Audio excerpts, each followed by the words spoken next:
Hi friends, welcome to eGurukul. So today we are going to start a new topic actually disaster management.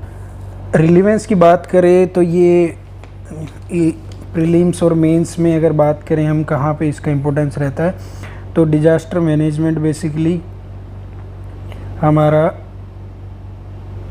Prelims में UPSC prelims में मैं बात कर रहा हूँ। प्रीलिम्स में हमारा कहीं पे भी डायरेक्टली मेंशन नहीं है, बट आप इसको बोल सकते हो प्रीलिम्स में इन केस कुछ करंट अफेयर से रिलेटेड क्वेश्चन आते हैं तो ये इनहेरेंट टॉपिक आप मान सकते हो इसको इन्वायरमेंट का, ठीक है, जिसमें अगर कुछ डिजास्टर अर्थक्वेक वगैरह आते हैं तो उसके ऊपर करंट्स में ही कुछ क्वेश्चन पूछती है यूपीएससी। अदरवाइज़ इन प्रीलिम्स में इसका रिलेवेंस डायरेक्टली कोई मेंशन नहीं है डिजास्टर एंड डिजास्टर मैनेजमेंट का। इसके बाद बात करें मेंस में ये इसका इम्पोर्टेंस रहता है।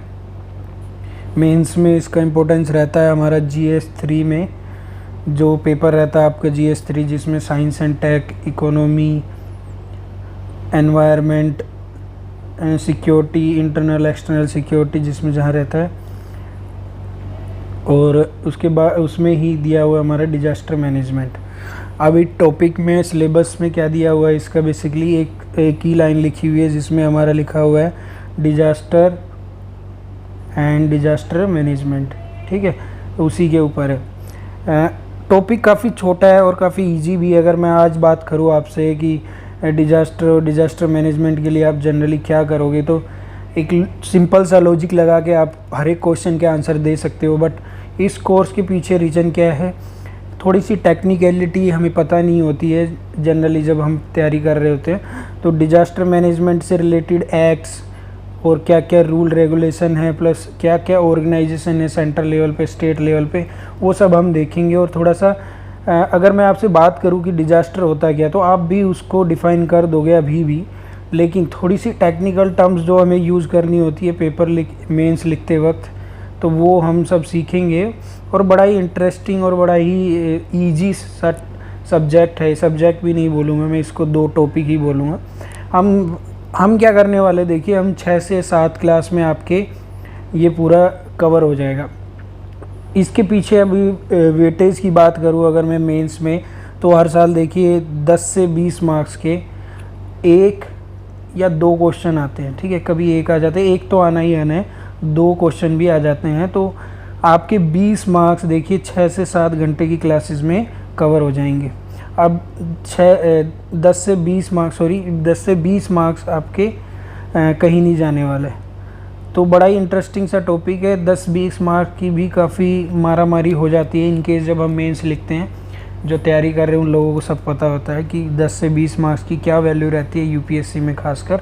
तो अगर आपको 6-7 क्लासेस अटेंड करके 10-20 मार्क्स मिल रहे हैं तो इसमें मुझे नहीं लगता कोई ज़्यादा मेहनत है, ठीक है, और टॉपिक भी काफ़ी आसान है। तो चलिए हम स्टार्ट करते हैं अभी इसको। तो सबसे पहले देखिए डिजास्टर की मैं बात करूँ, डिजास्टर होता क्या है, ये इंट्रोडक्शन लेक्चर होगा। उसके बाद नेक्स्ट लेक्चर से हम स्टार्ट करेंगे क्या क्या ऑर्गेनाइजेशन रहेगी और क्या क्या फ्रेमवर्क है इंडिया में, कैसे कैसे डिजास्टर होता है, उससे प्री टास्क क्या रहते हैं, पोस्ट क्या रहता है, डिजास्टर आ गया तो क्या क्या रोल रहता है, गवर्नमेंट का क्या है, स्टेट का, अपनी सेंट्रल गवर्नमेंट में क्या ऑर्गेनाइजेशन है, वो वगैरह वगैरह सब देखेंगे। तो फर्स्ट ऑफ ऑल मैं एक चीज़ और बता देता हूँ, आप ये पीडीएफ मैंने अपने टेलीग्राम चैनल पे अपलोड कर दिया है। वीडियो जब तक अपलोड होगी तब तक ये पीडीएफ मैं अपलोड कर दूंगा। ट्राई किया बाइलिंगुअल बनाने का, हिंदी और इंग्लिश में, बट हिंदी जस्ट रेफरेंस के लिए आप यूज़ कर सकते हो जो हिंदी मीडियम के एस्पिरेंट्स हैं, क्योंकि इसमें मैं हिंदी की एक्यूरेसी की गारंटी नहीं लेता। हाँ, इंग्लिश में जो नोट्स है वो प्रॉपर मैंने बनाए हैं इसमें, तो आप ये जाके डाउनलोड कर सकते हो, ठीक है। हमारे टेलीग्राम चैनल का लिंक डिस्क्रिप्शन में मिलेगा आपको, और जाके आप देख सकते हो। फ्यूचर में भी पीडीएफ आपको इस पर मिल जाएगी, ओके। तो चलिए सबसे पहले डिजास्टर की बात कर लेते हैं। डिजास्टर होता क्या है, तो आप थोड़ी सी अपनी तरफ से अगर डेफिनेशन बताएंगे तो ज़्यादा आपको इजी रहेगा। अब जस्ट सोचिए कि डिजास्टर आपके हिसाब से रहता क्या है। आया कुछ दिमाग में? अगर मैं बात करूं जैसे डिजास्टर हम बोलते हैं ना, डिजास्टर हो गया, तो कोई नेचुरल कैलेमिटी है उसको हम डिजास्टर बोल सकते हैं? बोल सकते हैं। मान लीजिए हमारा कहीं पे अर्थक्वेक आ गया, भुज में आया था जो, ठीक है, मैसिव अर्थक्वेक, बहुत सारा डिस्ट्रक्शन हुआ था हमें। उसके बाद अगर कहीं फ्लड आ गया था रिसेंट 2018 में केरला में आया था, या कहीं पे साइक्लोन आ जाता है, ठीक है। साइक्लोन की बात करो जो मैंने फेस किया हुदहुद, ठीक है, आंध्रा में, विशाखापट्टनम एंड अदर एरियाज़ में जो आया था। तो ये सभी नेचुरल क्लैमिटी है जिसको मैं बोल सकता हूँ, हम बोलते हैं इसको डिजास्टर। अब डिजास्टर में और क्या, अगर सिंपल सा विदाउट लॉजिक में बात करूँ तो हम क्या बोल सकते हैं, एनी अनवांटेड इंसिडेंट भैया ये वांटेड तो नहीं होता, हमें नहीं चाहिए साइक्लोन आया, अर्थक्वेक आया, है ना। फिर अब इससे प्रॉब्लम क्या होती है कि ये कुछ विच कॉजेज, ये कुछ अपने साथ डिस्ट्रक्शन लेके आता है, विच लॉजेस टू लाइफ, है ना। लाइफ जाती है भाई, ह्यूमन की हो या एनिमल की हो, ह्यूमन लाइफ, एनिमल लाइफ, और लॉस टू नेचर, है ना। नेचर की चीज़ें भी जाती है ना, पेड़ टूट गए, पौधे टूट गए, और कुछ प्राकृतिक जो कुछ भी चीज़ें, लैंड फॉर्म्स लगा लो, वो सब गिर गए। लैंडस्लाइड होता है तो हमारे जो प्राकृतिक हिल्स और पहाड़ पर्वत रहते हैं वो सभी बह जाते हैं ना साथ में। तो एक तरह से नेचर को भी खतरा है और ह्यूमन एनिमल्स लाइफ को तो है ही खतरा, है ना। ये तो जनरल सी लेमन टर्म में मैं बात करूँ तो ये हो गया। बट अब आगे अगर बात करोगे, आप टेक्निकल टर्म की बात करोगे, अब देखिए ये आपको हो सकता है थोड़ी सी भारी भरकम लगे टर्म, इसलिए मैं ट्राई करता हूँ कि मैं इसमें अलग से बता दूँ। बट मेंस के आंसर राइटिंग में डिफरेंस कहाँ पे होता है? एक बंदे ने, आपने भी आंसर लिखा है और दूसरे ने भी आंसर लिखा है, आप लेमैन में लिख दोगे, वो थोड़ी सी टेक्निकल टर्म में लिखेगा। लेमैन अंडरस्टैंडिंग के लिए ज़रूरी है, मैं समझाऊंगा उसी में, बट ये टेक्निकल टर्म्स थोड़ा सा आपको यूज़ करना पड़ेगा, टेक्निकल, थोड़े से टेक्निकल वर्ड आपको यूज़ करने पड़ेंगे। अब देखिए इसमें क्या है, बोल क्या रहा है, देखिए क्या बोल रहा है, देखिए कि ए disaster can be defined a serious disruption, कि भाई एक गंभीर डिस्ट्रप्शन है। अब डिस्ट्रप्शन क्या होता है हमारा, डिस्ट्रप्शन को आप इंटरप्शन भी बोल सकते हो, है ना। सिनोनिम्स हो गए इंटरप्शन, रुकावट, रुकावट ही है ना ये, और हिंड्रेंस, इंटरप्शन का सिनोनिम्स रहता है ना हिंड्रेंस, अड़चन। तो एक तरह से this is an interruption in the functioning of a community और ए सोसाइटी। एक समुदाय या एक समाज के कामकाज में एक गंभीर व्यवधान, यानी एक रुकावट है एक तरह से। ओके, ये हो गया पहले उसका। अब इसकी वजह से प्रॉब्लम क्या आता है, causing wide spread material, economic, social और एनवायरमेंट लॉसेस। भाई इसकी वजह से हमें या तो मटेरियल का लॉस होता है या आर्थिक लॉस होता कि नहीं, हमारी बिल्डिंग टूट गई तो आर्थिक लॉस होगा। सोशल और एनवायरमेंट लॉसेस, अब ये सोशल और एनवायरमेंट लॉसेस क्या होते हैं ये मैं आपको बताऊंगा अभी। तो ये हमें ऐसे इस टाइप के लॉसेस होते हैं हमें, है ना। अगर मैं बात कर लूँ सोशल लॉसेस की, मान लीजिए सोशल लॉस, आप बोलोगे ये सोशल लॉस कैसे होता है हमें। एक एग्जांपल ले लीजिए कि कहीं पे भूकंप आया, है ना। भूकंप का जो स्केल था वो इतना बड़ा नहीं था, ना बिल्डिंग टूटी ना कुछ हुआ, बट फ्यूचर में हमें पता वहीं पे भूकंप आने वाला है। उसकी वजह से क्या हुआ कि वहाँ की जो वो गांव था पूरा, आपका गांव खाली करा दिया गया। अब आपका गांव खाली कराया गया, आपको कहीं रिफ्यूजी कैंप में रखा गया। आपको पता नहीं है, कई छोटे छोटे रिफ्यूजी कैंप कई जगह पे बनाए गए दूर दूर। तो आप और आपकी जो नेबर थे वो कहीं पे अलग अलग हो गए, आपके फ्रेंड कहीं पे अलग अलग हो गए। तो देखने में कोई फिजिकल लॉस नहीं हुआ, बट एक सोसाइटी लॉस हो गया ना, सोसाइटी ख़त्म हो गई तो हमें लॉस तो हुआ ना। वो लॉस दिखाई इतना बड़ा हो सकता नहीं। अभी अफ़गानिस्तान में जो सिचुएशन चल रही है तो वो एक सोशल लॉस हुआ कि नहीं उनके लिए।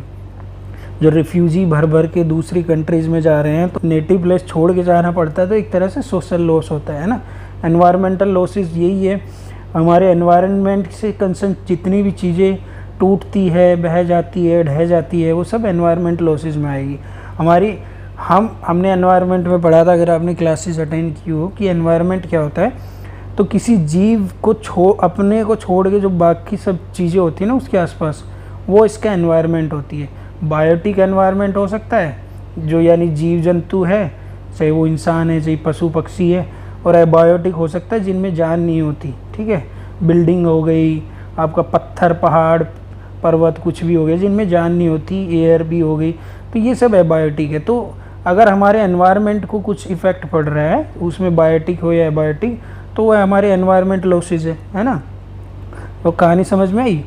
अब लास्ट लाइन में क्या बोल रहा है, which exceed the ability of affected society to cope using its own resources.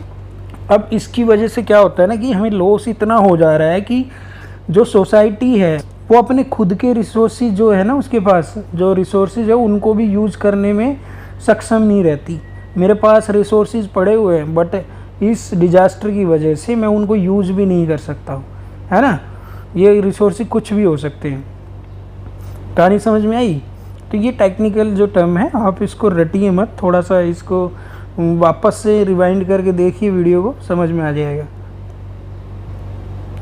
Now एक कॉन्सेप्ट आता है हजार्ड एंड डिजास्टर का। हजार्ड क्या होता है, डिजास्टर क्या होता है, इन दोनों के बीच में रिलेशन एंड डिफरेंसेस आपको पता होना चाहिए। देखिए, मैंने डिजास्टर तो आपको बता दिया, है ना। अभी बात करें हम हजार्ड की। हजार्ड क्या होता है और इन दोनों के बीच में डिफरेंस आपने सुना दोनों के लिए होगा। देखिए, डिजास्टर होने से पहले हमें कैसे भी कुछ संकेत अगर मिलते हैं, जैसे हम बोलते हैं कि अर्थक्वेक आने वाला है, या ये एरिया में जो एक रिवर, मान लो एक रिवर है, उसका लेवल बढ़ता जा रहा है ना, तो वो it could be A disaster, क्योंकि फ्यूचर में इतना पानी बढ़ जाए कि वो उसके जो बैंक्स है, जो रिवर के किनारे हैं, वो भी बढ़ते जाएंगे और वो आसपास के गांवों को भी अपने साथ में बहा के ले जाएगी, या वहाँ पे फ्लड की सिचुएशन पैदा हो जाएगी। तो हजार्ड क्या हुआ कि ऐसा हो जाएगा, कुछ ऐसा हो जाएगा फ्यूचर में, और या कुछ ऐसा हो भी गया है। अब जैसे मैं बताऊँ, एक जगह पे अर्थक्वेक आ गया है या पानी बह के निकल गया है, बट वो एरिया खाली था, नदी में पानी बढ़ गया है ना, बट उधर आसपास में कोई पब्लिक रहती नहीं, जंगल ही जंगल है, तो वो एक हजार्ड हो गया कि वो वहाँ पे पानी ज़्यादा भर गया बट जीव जंतु कोई इफेक्ट नहीं हुए, तो वो भी एक हमारा हजार्ड है। हजार्ड की मैं प्रॉपर डेफिनेशन की बात करूँ तो हजार्ड की प्रॉपर डेफिनेशन क्या होगी, एनी फेनोमेना या इवेंट, लिख लीजिए आप, ए हजार्ड इज़ एनी फेनोमेना, या मैं इसको इवेंट भी बोल सकता हूँ, ठीक, और event that has the potential to cause destruction to life and property। एक हजार्ड कोई इवेंट या फेनोमेना हो सकता है जो कि इतना उसमें पोटेंशियल है कि वो डिस्ट्रक्शन पैदा कर सकता है, तोड़ फोड़ पैदा कर सकता है किसी लाइफ को, एनिमल लाइफ हो चाहे ह्यूमन लाइफ, या प्रॉपर्टी। या प्रॉपर्टी में सब कुछ आ गया, नेशनल भी और ह्यूमन कंसर्न प्रॉपर्टी भी, है ना। तो ये सब चीज़ें एक हजार्ड कर सकता है। अब एक हजार्ड कब हमारा वो बन सकता है disaster, A hazard becomes a disaster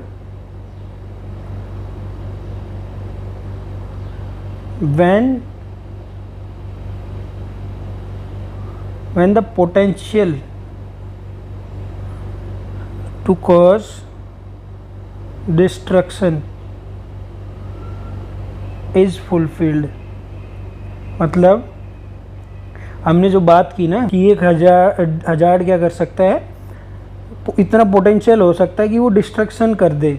अब अगर ये डिस्ट्रक्शन सच में कर दे तो हमारा हजार्ड क्या कन्वर्ट हो जाएगा, हमारा कन्वर्ट हो जाएगा डिजास्टर में। मान लो एक अर्थक्वेक की बात कर रहा हूँ अब डिफरेंस आप खुद ही क्लियर कर दोगे कि एक अर्थक्वेक है, एक अर्थक्वेक आया कहाँ पे, आप इसको बताना कि ये हजार्ड है क्या डिजास्टर है ना। अर्थक्वेक आया कहीं पे, अब ये हजार्ड है या डिजास्टर है, सोचिए, सोच लिया। अब अगर आपने इसको डिजास्टर बोला है तो आप गलत हो, ठीक है। अर्थक्वेक तब तक डिजास्टर नहीं हो सकता जब तक कि वो जान माल की यानी कोई डिस्ट्रक्शन ना पैदा करे। अब वो नेचर को भी डिस्ट्रक्शन होता है या ह्यूमन को भी, ह्यूमन को या एनिमल्स को। कैसे, मान लीजिए एक बैरन लैंड है, बैरन आप एक बोलो कि हिल है या माउंटेन है, मतलब जिस पे कोई जीव जंतु कोई लाइफ रहती ही नहीं है, नो लाइफ है ना, वहाँ पे रोज़ भूकंप आ रहे हैं, तो क्या वो डिजास्टर बोलोगे आप? आने दो, जब जान मान की कुछ कोई रहता ही नहीं वहाँ पे तो रोज़ भूकंप आए क्या फ़र्क पड़ता है। अभी अंटार्कटिका में जो स्टेशन छोड़ के जो ह्यूमन कुछ रिसर्च के लिए रहते हैं, उनको छोड़ के अगर रोज़ भूकंप आए तो क्या फ़र्क पड़ता है ना। हिमालय में बहुत सारी ऐसी जगह जहाँ पे भूकंप आए तो कुछ फ़र्क पड़ता है, कोई फ़र्क नहीं पड़ता। तो वो हजार्ड होगा नहीं, वो डिजास्टर होगा नहीं होगा। वो एक इवेंट बोल सकते हो आप, एक हजार्ड बोल सकते हो, है ना, डिजास्टर आप नहीं बोल सकते। ओके, अब ये भी बताएंगे कि हजार्ड डिजास्टर कब बन सकता है, उसके लिए क्या क्या कंडीशन है। तो गोट द पॉइंट, है ना, पॉइंट आपको क्लियर हो गया। तो आप क्या बोल सकते हो, आप ये लिख लेना अपने नोट्स में, ऑल डिजास्टर्स आर हजार्ड्स, है ना। ऑल डिजास्टर जो है वो हजार्ड है, but all hazards are not disasters. सही बात है ना, हमने ऊपर प्रूव किया इस चीज़ को कि भाई सभी जो डिजास्टर है वो हजार्ड रहते हैं, बट ज़रूरी नहीं हर हजार्ड डिजास्टर बने। ओके, चलिए अब अगर हम बात करें कि एक जो इवेंट है या एक डिजास्टर है, सॉरी एक हजार्ड है, वो डिजास्टर में किन क्या क्या कंडीशन होगी जो वो कन्वर्ट होगा। अब हर हजार्ड तो हमने बात की कि डिजास्टर नहीं हो सकता, है ना। तो क्या ऐसे फैक्टर है जिनकी वजह से हम बोलेंगे कि ये हजार्ड डिजास्टर में कन्वर्ट हो गया। तो अभी जब आप नोट्स देखोगे तो आपको ये यहाँ पे एक इस टाइप का डायग्राम सा मिलेगा। उसमें मैंने क्या बोला है कि 3 चीज़ों की यहाँ पे बात हुई है, हजार्ड या एक इवेंट, जहाँ पे इवेंट की बात मैं करूँगा तो वो हजार्ड ही होगा, ठीक है। दूसरा हमारा रहेगा वल्नरेबिलिटी,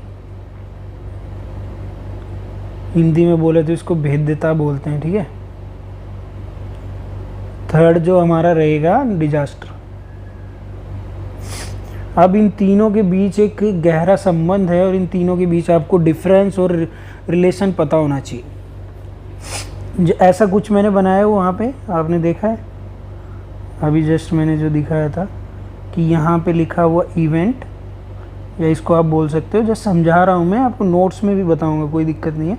डिजास्टर जो इंटरसेक्शन है वो, और यहाँ पे वल्नरेबिलिटी। अब वल्नरेबिलिटी क्या है ये भी मैं बताऊंगा, ये सबसे इम्पोर्टेंट टॉपिक है हमारा। यूपीएससी ने क्या किया था, 2-3 साल पहले एक क्वेश्चन पूछा था कि व्हाट इज़ द रिलेशन, यानी ये क्या पूछा था कि डिजास्टर वल्नरेबिलिटी से क्या रिलेशन रखता है।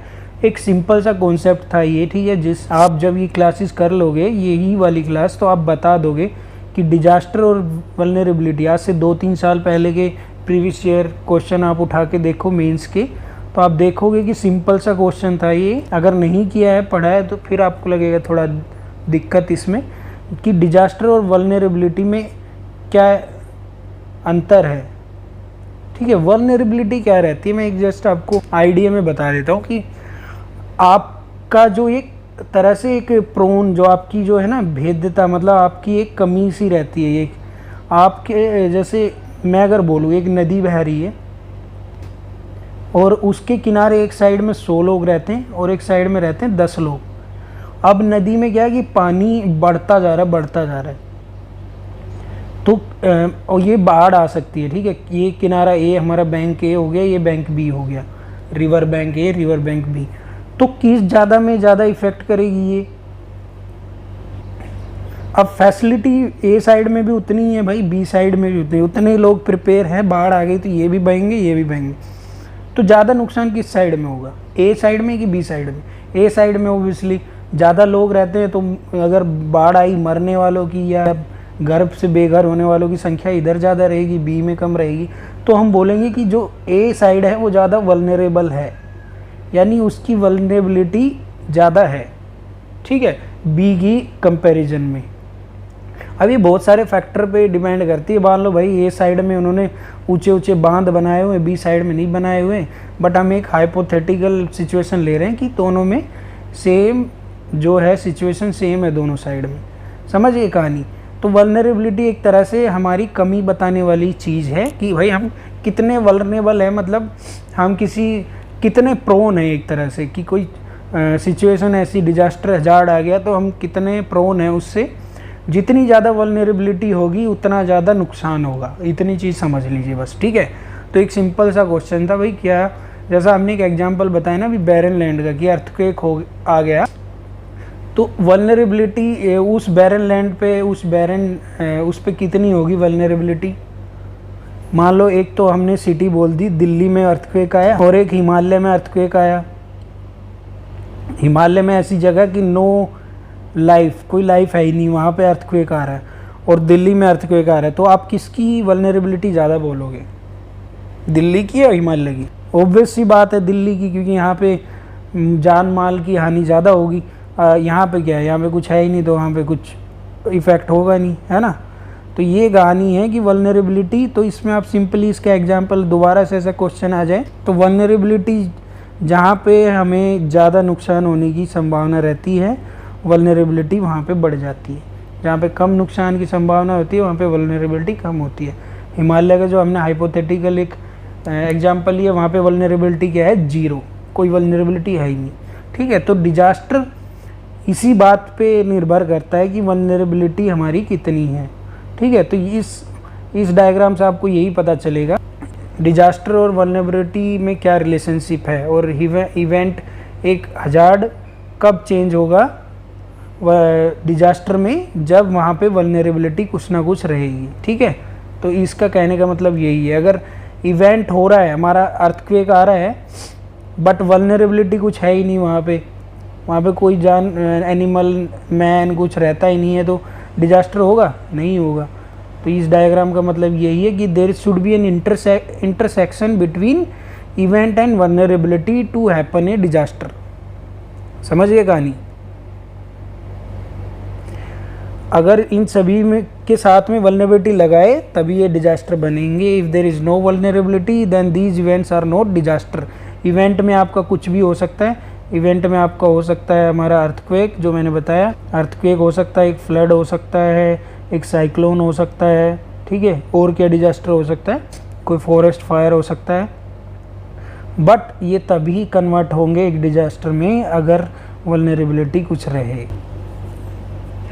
अब इसमें अगर मैं एक जापान का एग्जांपल बताऊं तो जापानीज़ लोगों ने क्या किया है ना कि वहाँ पे कुछ ऐसी बिल्डिंग्स बनाई है अपने वहाँ पे, इतनी फ्लेक्सिबल।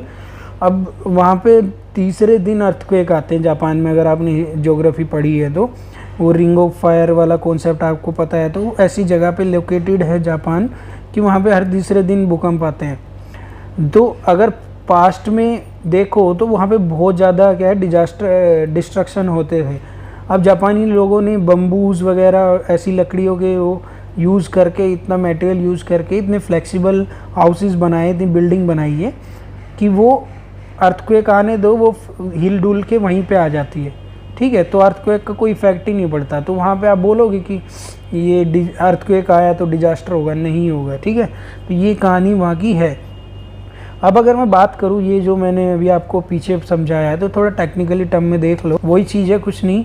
ये हजार्डियस इवेंट, यहाँ पे इवेंट ये हजार्ड की बात हो रही है। Event geophysical human such as volcano और अर्थक्वेक, वही सेम बात कर रहा है। हजार्डियस इवेंट जियोफिजिकल हो या ह्यूमन नेचर का हो, सच एज वोल्केनो और अर्थक्वेक, बिकम्स ए डिजास्टर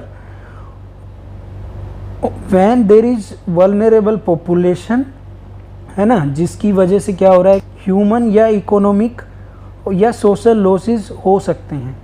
ठीक है, सेम कहानी है जो हमने पीछे ऑलरेडी बात। चलिए तो आगे चलते हैं। एक बात और, whenever we heard the word disaster what we think that टूट जाना, घर का टूट जाना, लोगों को चोट लग जाना, फिजिकल डैमेज हो जाता है, हम लोगों का दिमाग वहीं पर इस चीज़ के लिए सीमित रहता है कि यही डिजास्टर है। बट ये तबाही, ये डिस्ट्रक्शन इतने तक ही सीमित नहीं है। ठीक है, जो हमने बात की यहाँ पे सोशल लॉसेस की, तो इन मटेरियल फिजिकल लॉसेस के साथ साथ भी there can be social loss also, there can be environment losses and there can be emotional losses also. Emotional losses की मैं बात क्यों कर रहा हूँ, इमोशनल लॉसेस अभी जो कोरोना का टाइम था, तो you must be known about this PTSD। What is this, ये टर्म सुना आपने? This was in news during corona spread. इसका मतलब क्या होता है, पोस्ट ट्रोमा स्ट्रेस डिसऑर्डर, है ना, पोस्ट ट्रोमा स्ट्रेस डिसऑर्डर ये रहता है एक तरह से। इसमें क्या होता है, इसमें क्या होता है कि अगर ट्रोमा टाइप की सिचुएशन आई है, मान लीजिए you are there during earthquake, आप अर्थक्वेक थे आया था, उस सिचुएशन में कहीं फंस गए थे वहीं पे, या कोई there was a terrorist attack, मान लीजिए अभी कोई आप भगवान ना करे कहीं अफ़गानिस्तान में किसी का रिलेटिव रहता है, व्हेन ही केम बैक, तो आप उससे पूछोगे कि क्या सिचुएशन हुई थी, आपको या आपकी फैमिली को किसी को कोविड हुआ था, आप तो इन तीनों केसेस में आप मेंटली डिस्टर्ब हो गए, उसकी वजह से आप इमोशनली इम्पैक्टेड हो गए, उसकी वजह से आपको डिप्रेशन भी हो गया है। तो इन तीनों केसेस में ये क्या है कि एक तरह से हमारे क्या हैं,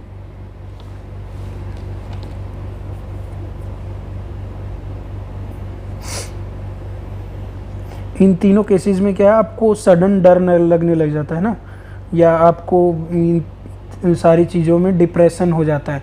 तो something which is also an impact of disaster. ये डिप्रेशन क्या है, एक इम्पैक्ट है ना डिजास्टर का।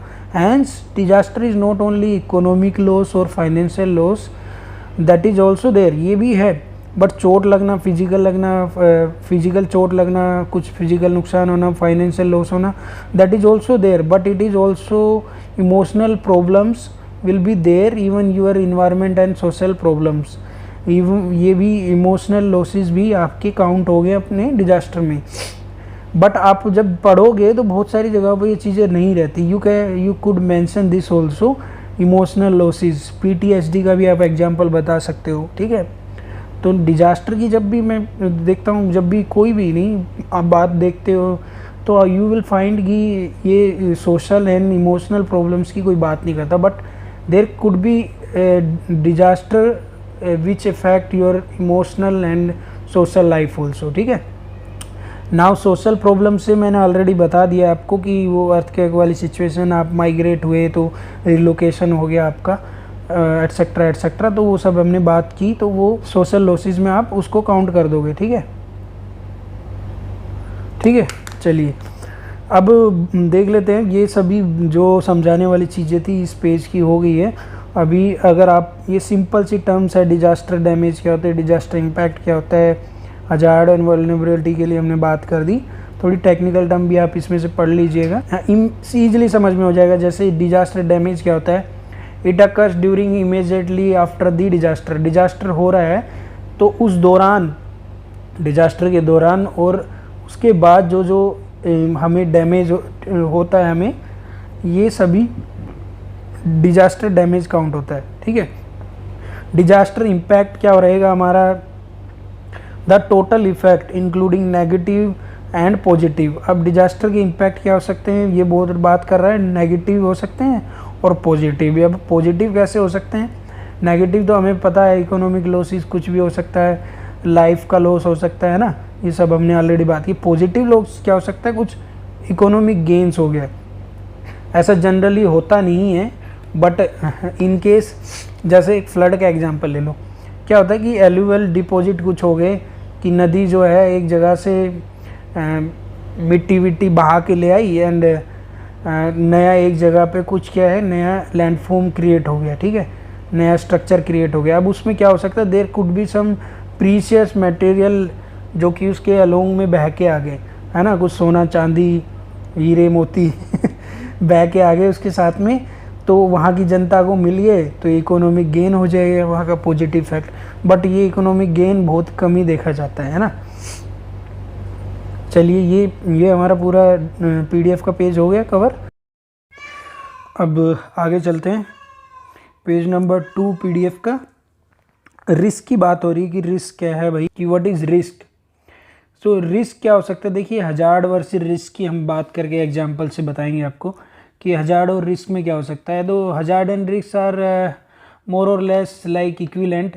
Hazard is something which cause the problem, hazard की वजह से हमें क्या कि प्रॉब्लम हो रही है ना। हजार्ड हमने पीछे देखा था कि समथिंग विच इज़ एक इवेंट है which is causing a problem, जिसकी वजह से हमें एक प्रॉब्लम हो रही है। अब रिस्क की बात करें तो risk is how much is the problem, कि प्रॉब्लम कितनी है, तो ये दोनों इनमें डिफरेंस रहता है ना। तो रिस्क का मतलब हो सकता है कितना नुकसान होगा। पहले हम वल्नरेबिलिटी असेस करेंगे, जैसे रिवर का जो हमने बात की थी कि रिवर बैंक पे, एक रिवर बैंक पे मान लीजिए there are 100 people and other side पे 10 या 20 लोग रहते हैं, तो ए साइड की वल्नरेबिलिटी ज़्यादा है ना, हमने जैसे बात की थी। तो बी साइड की वजह से कि अपेक्षा in comparison to B side vulnerability of A side is more, है ना। जिस जगह की वल्नरेबिलिटी ज़्यादा होती है उस जगह का रिस्क इन्वॉल्व भी अकॉर्डिंगली हायर होता है, ठीक है। तो जितनी ज़्यादा वल्नरेबिलिटी रहेगी तो रिस्क फैक्टर भी उतना ज़्यादा रहेगा, है ना। तो ये इस तरह से आप पढ़ सकते हो। अब टेक्निकल टर्म जब आप पढ़ोगे तो ये रहेगा, आप इसको देख लेना, कुछ ज़्यादा बड़ी बात नहीं है। कैपेसिटी की वी कैन फाइंड की कैपेसिटी की बात हो रही है। कैपेसिटी क्या होती है, तो जितनी भी हमारी स्ट्रेंथ होती है, एट्रीब्यूट्स होते हैं, रिसोर्सेज होता है विद इन एन ऑर्गेनाइजेशन, बात करो या कम्युनिटी या सोसाइटी। अब जहाँ पे हजार्ड या हमारा डिजास्टर आ रहा है उसके अंदर स्ट्रेंथ की जहाँ पे बात हो रही है, तो it could be strength, individual strength also, और स्ट्रेंथ एक तरह से नंबर्स ऑफ पीपल्स भी बोली जाती है कि जहाँ पे आप देखोगे स्ट्रेंथ क्या होती है कि नंबर्स ऑफ पीपल, कहीं कहीं पे भी आप बात कर सकते हो नंबर ऑफ पीपल या मेंबर्स। जैसे ऑर्गेनाइजेशन की बात करो कि उस ऑर्गेनाइजेशन की स्ट्रेंथ क्या है, मान लीजिए 20 लोग हैं तो उसकी स्ट्रेंथ 20 होगी। अब ये इंडिविजुअल स्ट्रेंथ की भी बात हो सकती है, और एट्रीब्यूट्स क्या क्या गुण मतलब एक इंडिविजुअल में या एक सोसाइटी में, एक ऑर्गेनाइजेशन में हो सकते हैं भाई। उनमें आप कितना ट्रेनिंग दिए उन लोगों को, है ना, कि वो अगर एक जैसे फॉरेस्ट फायर होगी और वहाँ पे रहने वाले आदिवासी लोग और वहाँ पे रहने वाले फॉरेस्ट डिपार्टमेंट के लोग, अब वो कितने ज़्यादा ट्रेंड है उस आग को बुझाने के लिए, this could be called their strength also, their attributes also, है ना।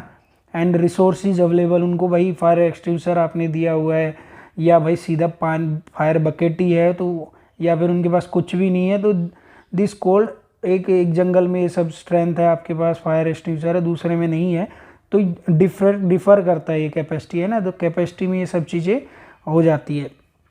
ये पूरा पढ़ोगे तो सिंपल सी टर्म्स है, बट आप इनको थोड़ा सा नोट मगअप, बट थोड़ा सा आपको टेक्निकल टर्म में लिखोगे तो ज़्यादा अच्छा रहेगा। Now important concept comes the classification of disaster. Disaster की क्लासिफिकेशन की बात होगी यहाँ पे। तो disaster could be classify in 2 types, है ना, natural disaster and man made disaster. Natural disaster में हम बात करें वो सभी इवेंट जो कि नेचर की वजह से होते हैं ना, disaster which are cause because of natural phenomena like for example यहाँ पे बात करो साइक्लोन की, सुनामी की, या अर्थक्वेक की जो हमने सबसे पीछे कर की, एंड वोल्केनिक इरप्शन भी आप बात कर सकते हो, etcetera, which are exclusively of nature origin. Now इसमें नेचुरल डिजास्टर में क्या होता है कि some time we are able to some phenomenons are there which we can predict. जैसे कहीं पे साइक्लोन आ रहा है तो लो प्रेशर डेवलप हो रहा है, वी कैन प्रिडिक्ट इट, है ना, पहले ही हमें पता चल जाता है हमारे मौसम विभाग से। और सुनामी आ रहा है, देर साइक्लोन आ रहा है तो वी कुड प्रिडिक्ट। सुनामी आ रहा है तो क्या होता है कि are always result of certain massive earthquake, है ना, और वोल्केनिक इरप्शन जो समुंदर के नीचे हो रहा है तो उसकी वजह से ही सुनामी आता है। तो we can predict it some time, मतलब कुछ हद तक हम उसको प्रिडिक्ट करते हैं। वोल्केनिक इरप्शन में तो हमें पता ही चल जाता है, we constantly monitor the temperature and its activity. कुछ वोल्केनिक जो फ्रिक्वेंट होते हैं, कुछ बहुत लंबे टाइम के बाद होते हैं, तो इरप्शन तो हम पता सकते हैं। The only disaster we are clueless is the earthquake, which plate will collide with which plate and when, it is simply unpredictable। थोड़ा सा प्रिडिक्ट करना अर्थक्वेक को थोड़ा सा मुश्किल हो जाता है। Other thing is there that earthquake is most harmless, मतलब अगर कंपेयर करो साइक्लोन और सुनामी की अपेक्षा, तो अर्थक्वेक जो है कि थोड़ा कम डिजास्टर करता है ना, because we are not there to it. Earthquake is simply to and fro movement of plate। actually the problems comes when structure on top of these plates are not resilient enough to move along। तो उसमें होता क्या है कि plate move कर जाती है और वापस आती है टू एंड फ्रो मूवमेंट में, और हमें जो स्ट्रक्चर है ना, जो structure get disbalance and that is the reason the building fall down. अब मैन मेड डिजास्टर्स की बात करें तो man made cause because of human negligence, human जो होता है उसकी वजह से, उसकी एक तरह से आप बोल सकते उसकी लापरवाही की वजह से होने वाले सभी आपदाएं हमारी मैन मेड डिजास्टर कहलाती है। अब इसमें बहुत सारी चीज़ों की बात की गई है, जैसे टॉक्सिक वाटर का रिलीज करना, पोल्यूशन जो हम लोग फैला रहे हैं, लीकेज ऑफ टॉक्सिक वेस्ट, है ना, डैम फेलियर कहीं पे हो गया, वार और सिविल स्ट्राइफ या युद्ध या नागरिक संघर्ष में भी क्या होता है कि बहुत सारे उसमें क्या होता है बहुत सारे एनवायरनमेंट एंड लाइफ लॉसेस भी होते हैं। तो ये सभी हमारे किसमें मैन मेड डिजास्टर में काउंट होते हैं। अब कोरोना की बात करो आप, कोरोना एक डिजास्टर है कि नहीं है, आपका यही एक टास्क है कि आप फाइंड करो कि कोरोना को डिजास्टर बोला गया है कि नहीं। अगर डिजास्टर बोला गया, चलिए आपके हमने जहाँ पे बात की थी डिजास्टर भी बोल सकते हो, तो मैन मेड है कि ह्यूमन, किस कैटेगरी में आप इसको रखोगे, थोड़ा कंट्रोवर्शियल सा क्वेश्चन है। ह्यूमन की किस कैटेगरी में आप इसको रखोगे कोरोना को, ठीक है तो इसको थोड़ा देखना, बहुत अच्छा एक डिस्कशन का पॉइंट बन सकता है। नाउ डिजास्टर मैनेजमेंट साइकिल, अब हमने तो बात कर ली कि डिजास्टर होता है ऐसे, तब आपदा प्रबंधन चक्र एक तरह से हिंदी में इसको बोल सकते हो। तो इसमें क्या क्या रोल रहता है, ये काफ़ी इंपॉर्टेंट टर्म्स है। आपको मोस्टली देखिए क्वेश्चन आप देखोगे ना तो इन दोनों से कुछ ना कुछ रिलेटेड मिल जाएगा। जो टॉपिक हमने पढ़ेगी disaster and related terms and now disaster management cycle. अब देखिए एक डिजास्टर मैनेजमेंट कंटिन्यूम, यानी एक जो स्ट्रक्चर रहता है मैनेजमेंट जो ऑर्गेनाइजेशन रहता है, उसमें ऑर्गेनाइजेशन नहीं, देखिए एक जो कार्यक्रम एक प्रोग्राम टाइप में रहता है, उसमें बेसिकली होता क्या है, either we can do something before disaster happen, है ना, और after the disaster, post disaster जिसको बोलते हैं। तो इसी में दोनों चीज़ें रहेंगी, ये उसकी हम बात करेंगे।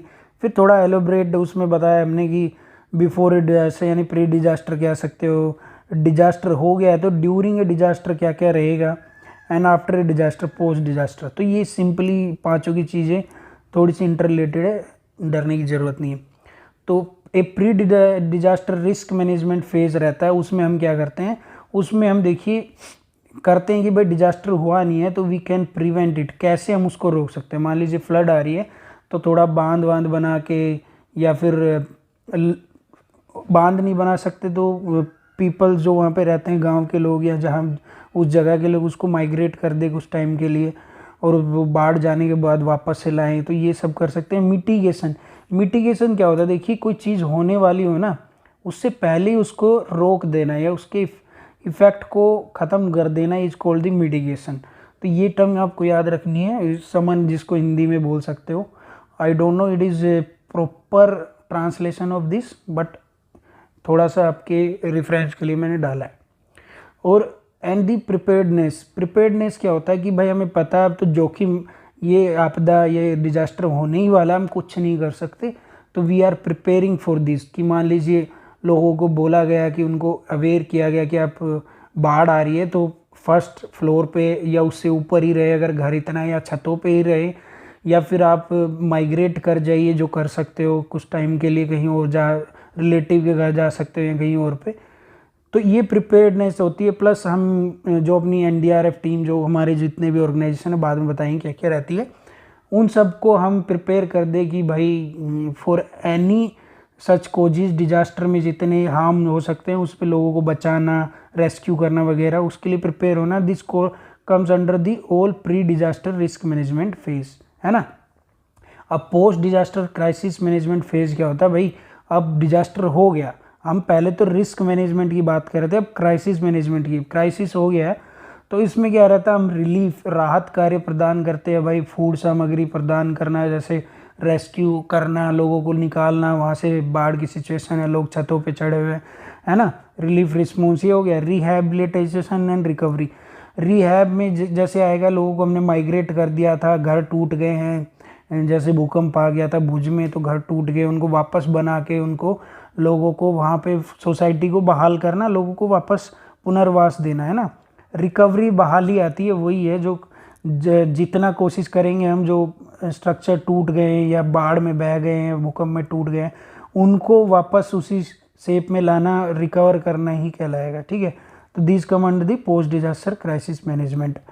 अब before a disaster, pre disaster की बात की हमने, तो it includes activity taken to reduce human and property losses caused by potential hazard, for example carrying out awareness campaigns। तो ये इसी का पार्ट है जो जैसे हमने बात की, अवेयरनेस फैलाई जा रही है कि भाई यहाँ पे बाढ़ आ सकती है, आप ऐसे ऐसे करिए, ऐसे वैसे मत करिए।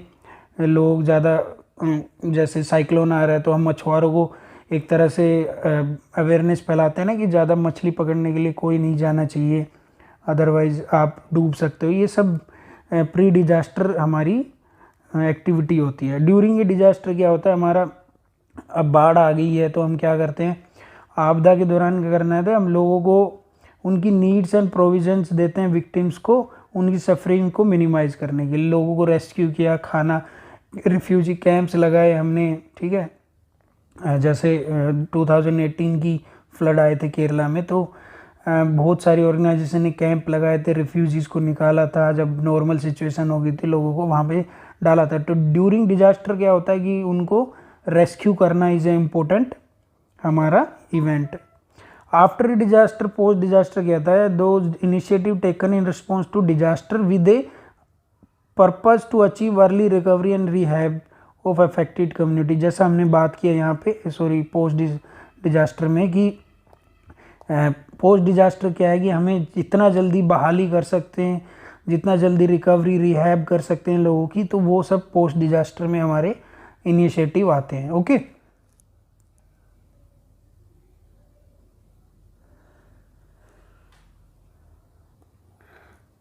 नाउ थोड़ा डायग्राम से इसका देखते हैं ना। हमने अभी तक जो बात की वो दोनों इसी के ऊपर हम बात कर रहे थे, इसी के ऊपर ये हमारा डायग्राम भी है। तो देखिए अगर आपने इसको याद रख लिया ना, इस डायग्राम को, तो आप एग्जाम में भी जितना ट्राई करना है इसको बनाने का, तो आप इस पे ही कहानी लिख दोगे, आपके कॉन्सेप्ट क्लियर हो जाएंगे। तो सबसे पहले ये दो पार्ट में डिवाइड किया हुआ है, आप अगर इसको देखोगे ध्यान से, एक तो अपर पार्ट है ऊपर वाला, नीचे सेकंड। इसमें क्या बोला गया ऊपर वाले पार्ट में कि ये है हमारा रिस्क मैनेजमेंट, और नीचे वाला क्राइसिस मैनेजमेंट। रिस्क मैनेजमेंट हमने बात की थी, बिफोर डिजास्टर होता हमारा रिस्क मैनेजमेंट, है ना, बिफोर ए डिजास्टर हमने बात की थी। इसमें क्या रहेगा कि हम उसको, फर्स्ट स्टेज ये है mitigation and prevention, second preparedness, third ये रहेगा हमारा प्रोटेक्ट करना, डिजास्टर आया नहीं। सेकंड जो हमारा क्राइसिस मैनेजमेंट नीचे वाला है, इसमें क्या है कि भाई आ ही गया है तो अब हमें रिकवरी स्टेज रहेगी हमारी। ऊपर वाली क्या थी, प्रोटेक्शन स्टेज, कि भाई जब डिजास्टर आ ही गया, अब क्या करें। उसके बाद हम ये सब करेंगे नीचे वाला इम्पैक्ट असेसमेंट। अब देखिए डिजास्टर आया नहीं है, हैं, तो हमारा रोल क्या रहेगा। सबसे पहला मिटिगेशन एंड प्रिवेंशन, जैसा हमने बात की, हम ट्राई करेंगे कि पहले डिजास्टर को ट्राई करते हैं कि मिटिगेट ही करें, जिस लेवल तक डिजास्टर अवर्ट या अवॉइड किया जा सकता है हम करेंगे, ठीक है। इस स्टेज में ये रहेगा हमारा। प्रिपेयर्डनेस में हमने बात की थी कि we prepare in the case disaster strike, what will be our course of action and how we will go about it, what and how we will reduce the impact of disaster as far as possible, है ना। और हम उसको सब अपना team Vim को ready करके रखेंगे कि लोगों को कैसे रेस्क्यू करना है, कैसे हेल्प रिलीफ पहुंचानी है। एंड थर्ड यहाँ पे स्टेज आती है कैसे हम प्रिडिक्ट कर सकते हैं कि पहले से कि अर्ली वार्निंग कैसे साउंड करेगी, इवैक्यूएशन या रेस्क्यू वर्क हम कैसे करेंगे इन केस डिजास्टर होने वाला है तो, ठीक है। तो these comes the in protection stage या रिस्क मैनेजमेंट स्टेज, ओके। तो ये अपर वाला पार्ट ये है। नेक्स्ट भाई डिजास्टर हो ही गया तो there will come the recovery stage, जिसको हम क्राइसिस मैनेजमेंट भी बोलते हैं। तो सबसे पहले हम क्या करते हैं कि सपोज कहीं पे कोई डिजास्टर आ ही गया तो recovery stage will be like this. सबसे पहले हम इम्पैक्ट असेस्ट करेंगे, जिसमें हम पता करते हैं कि डिजास्टर किस क्वांटम का था, किस लेवल का था, उसका इम्पैक्ट कितना है। देन हमारा आता है भाई रिस्पॉन्स, ठीक है। रिस्पॉन्स में हमने जो पीछे पढ़ा सब क्या होगा, इसमें हमारा रेस्क्यू वर्क एंड ऑल सब आएगा। Then will come the recovery stage. Recovery stage में हमने देखा था कि क्या क्या हम रिकवर करने की कोशिश करते हैं as normal as possible. Reconstruction and recovery stage mutually एक तरह से साथ में ही चलती है, हम रिहैब भी इसी में रखते हैं, रिकंस्ट्रक्शन एंड रिकवरी स्टेज में। तो ये सब हमारा काम होता है भाई before disaster and after disaster. ये बहुत ही इम्पोर्टेंट एक तरह से डायग्राम आप बोल सकते हो। इसको अगर आपने अच्छे से याद कर लिया तो आप अगर एग्ज़ाम में भी सेम डिट्टो बना के आ गए तो आपके मोस्टली इसी से आप लिख दोगे, ठीक है ना। थोड़ा सा इसको याद कर लेना कि क्या क्या रहता है, ठीक है। सो इंट्रोडक्शन पार्ट में यही था। आगे हम देखेंगे कि किसकी क्या क्या ऑर्गेनाइजेशन हमारी बनाई हुई है, कैसे कैसे हम डिजास्टर को रिकवरी करने की, डिजास्टर मैनेजमेंट आगे हम करते हैं, ओके। सेम पीडीएफ आपको लिंक डिस्क्रिप्शन में आप डाउनलोड कर सकते हो हमारे टेलीग्राम चैनल से। होप आपको वीडियो पसंद आया होगा। अगर पसंद आया तो हिट द लाइक बटन, आपके दोस्तों को फैलाइए। अगर कोई सेम प्रिपरेशन कर रहा है तो spread the light of education. Good day, take care.